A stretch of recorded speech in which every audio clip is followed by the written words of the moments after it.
Oke, halo Bapak Ibu sekalian. Perkenalkan nama saya Andika Emanuel Darabdab. Saat ini saya magang industri di PT Dimensi Kreasi Nusantara. Pada video kali ini saya akan membahas mengenai Learning Progress Report bulan Februari ini, di mana proyek yang saya kerjakan itu berjudul Pengembangan Antarmuka Front End Back Office Core Banking System ataupun CBS.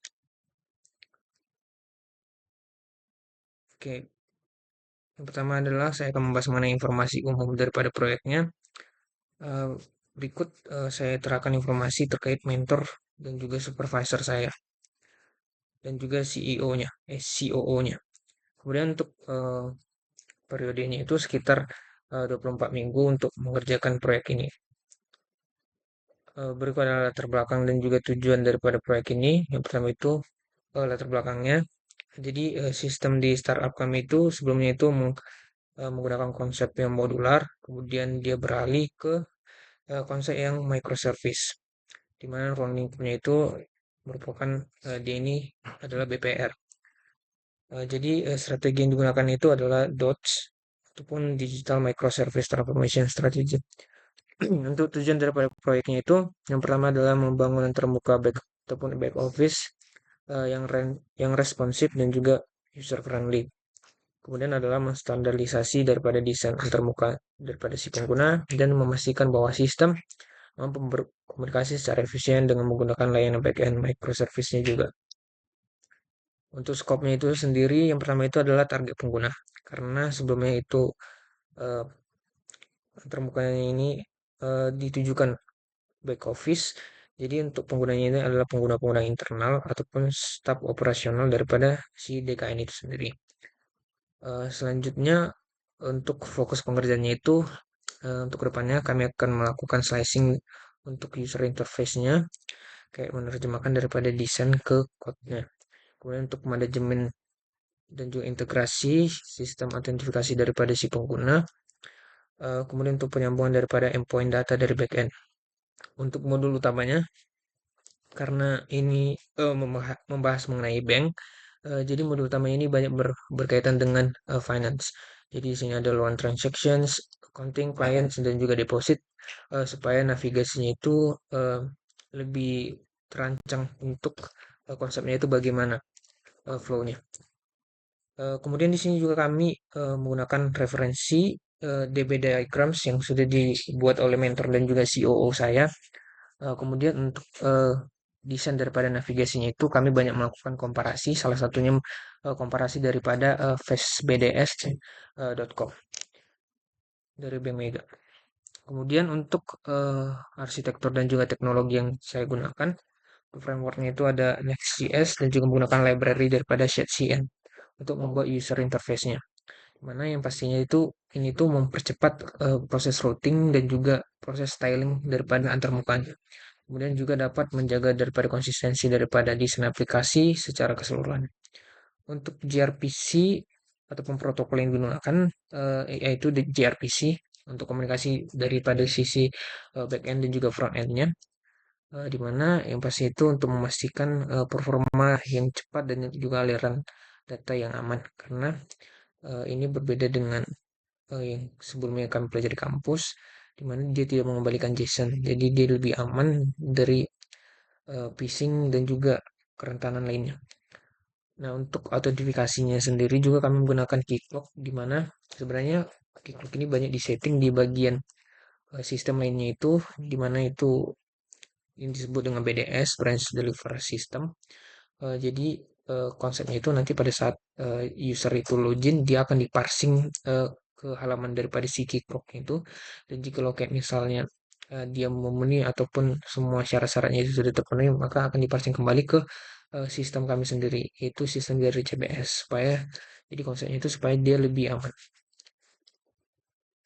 Selanjutnya, untuk metodologi yang saya gunakan selama mengerjakan proyek, yang pertama itu adalah analisis. Jadi dalam satu bulan ini kami lumayan sering melakukan daily meeting ataupun dalam dalam setiap minggu, di mana tujuan pertamanya itu adalah mempelajari alur kerja daripada sistem yang ingin kami kerjakan atau kami kembangkan, yaitu si CBS itu sendiri, bersama dengan CEO dan juga supervisor dan juga mentor saya sendiri. Kemudian juga saya juga diajari mengenai spesifikasi UI ataupun UX yang sudah dirancang dan juga yang akan dikerjakan. Kemudian juga kami diajari ini meeting sebelumnya mengenai skema daripada database dari si CBS ini sendiri, kemudian dan bentuk data-data ataupun payload daripada sisi daripada si backend. Kemudian untuk desainnya itu pada saat meeting kami banyak dijelaskan gimana cara menerjemahkan kebutuhan daripada si klien menjadi komponen komponen yang akan kita buat nantinya menggunakan library CN.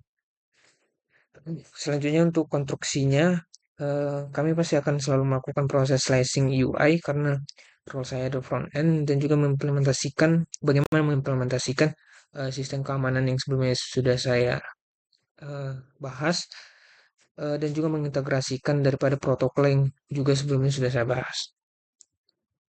Untuk timelinenya sendiri, untuk secara resmi timeline untuk beberapa bulan ke depan itu belum ada dibagikan kepada kami. Jadi dia masih ada dalam bentuk draft.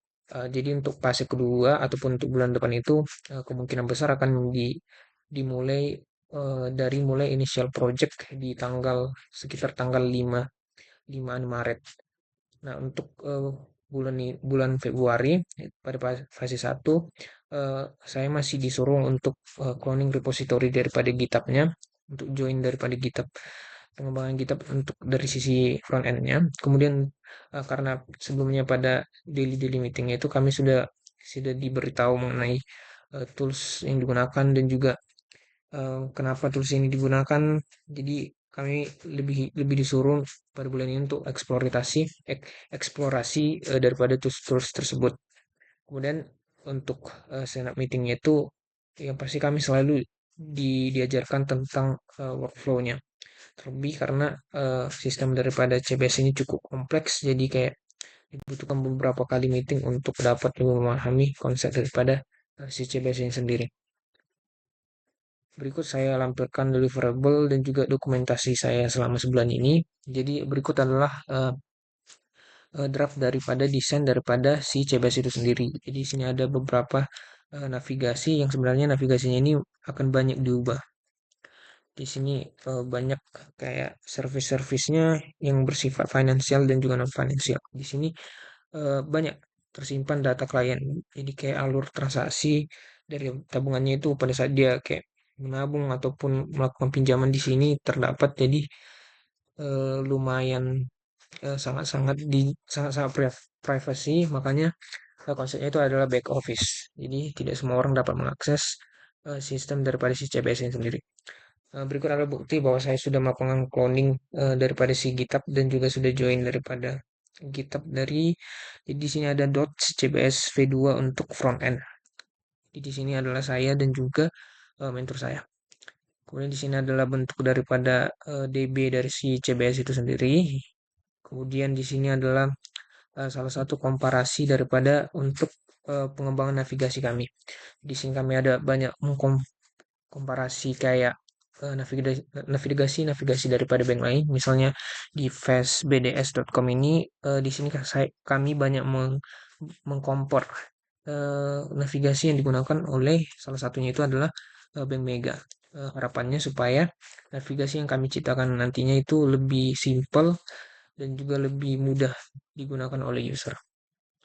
Mungkin sekian dulu presentasi ataupun mandi report saya pada kali ini. Saya ucapkan terima kasih.